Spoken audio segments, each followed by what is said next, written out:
Hi all எல்லோரும் எப்படி இருக்கிறீங்க? ரொம்ப நாள் கழித்து நான் வீடியோ போடுறேன். ஸோ ஒரு 2 வீக்ஸ் மேலே இருக்கும். இந்த 2 வீக்ஸுமே நான் வந்து மெயின்ஸ்க்கான ப்ரிப்பரேஷனில் தான் இருந்தேன். மெயின்ஸ் ப்ரிப்பரேஷன் சொல்லும்போது என்ன அப்படின்னு நீங்கள் யோசிக்கலாம்.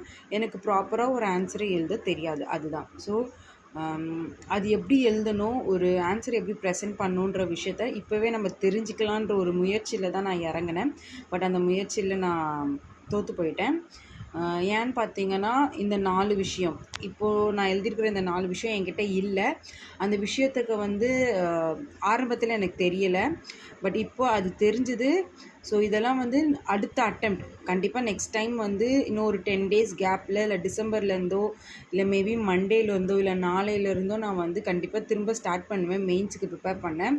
ஸோ அந்த டைமில் வந்து இதெல்லாம் நான் மனசில் வச்சுட்டு இம்ப்ரூவ் பண்ணணுன்றதுக்காக தான். ஃபர்ஸ்ட் திங் வந்து என்கிட்ட ப்ராப்பரான நோட்ஸ் இல்லை. ஸோ மெயின்ஸ் அளவுக்கு நோட்ஸ் இல்லை, அதுதான் திங். அந்த மெயின்ஸ் அளவில் நோட்ஸ் இல்லைன்றதுல இந்த கரண்ட் அஃபேரும் ஒன்று. ஸோ கரண்ட் அஃபேர் வந்து நம்மக்கிட்ட இருக்கிற சிலபஸோட 85% பொருந்து கிடக்குது. எந்த ஒரு டாபிக் எடுத்தாலும் அந்த டாப்பிக்கு ரிலேட்டடான கரண்ட் அஃபேர்ஸ் நம்ம கண்டிப்பாக நம்மளுக்கு தெரிஞ்சிருக்கணும். தென் பேட்டர்ன், ஒரு மெயின்ஸ் கொஷின் 10 மார்க்கோ 15 மார்க்கோ எடுத்திங்கன்னா 10 மார்க்னா 1.5 பக்கம் கிட்டக்க நம்ம எழுதணும். 15 மார்க்னா 2.5 பக்கம் எழுதணும். ஸோ இந்த 2.5 பக்கம் எழுதுகிறோம் அப்படின்னா நம்மக்கிட்ட அட்லீஸ்ட் ஒரு ஃப்ளோ சார்ட் இருக்கணும். கண்டென்ட் முக்கியமாக கொஷினுக்கு ஏற்ற மாதிரி கண்டென்ட் இருக்கணும் நம்மக்கிட்ட. ஸோ கண்டென்ட் இல்லைன்னா நம்மளால் எதுவுமே பண்ண முடியாது. ஒரு ப்ராப்பரான இன்ட்ரோ தெரியணும், ப்ராப்பரான கன்க்ளூஷன் தெரியணும், தென் உள்ள கண்டென்ட். ஸோ இந்த விஷயம் வந்து எனக்கு ஆரம்பத்தில் தெரியல. நான் பாட்டுன்னு ரேண்டமாக வந்து ஸ்கூலில் பேராகிராஃப் எழுதுகிற மாதிரி 10 மார்க் பேராகிராஃப் நம்ம எழுதுகிற மாதிரி நான் எழுத ஆரம்பித்தேன். பட் எதுவுமே வந்து எனக்கு கை கொடுக்கல. அண்ட் கடைசியாக நான் மென்ஷன் பண்ணியிருக்கிற டைம் அண்ட் கன்சிஸ்டன்சி. ஸோ இந்த விஷயம் நான் வந்து இந்த மெயின்ஸ் ப்ரிப்பரேஷனுக்கு ஒழுங்காக கொடுக்கலையோ அப்படின்ற ஒரு எண்ணம்.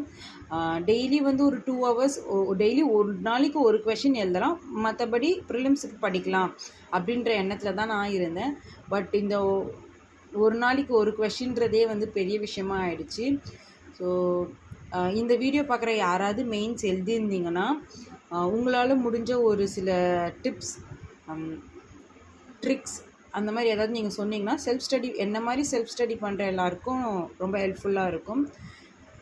That's it. எல்லோரும் நல்லா படிச்சுட்டே இருங்க.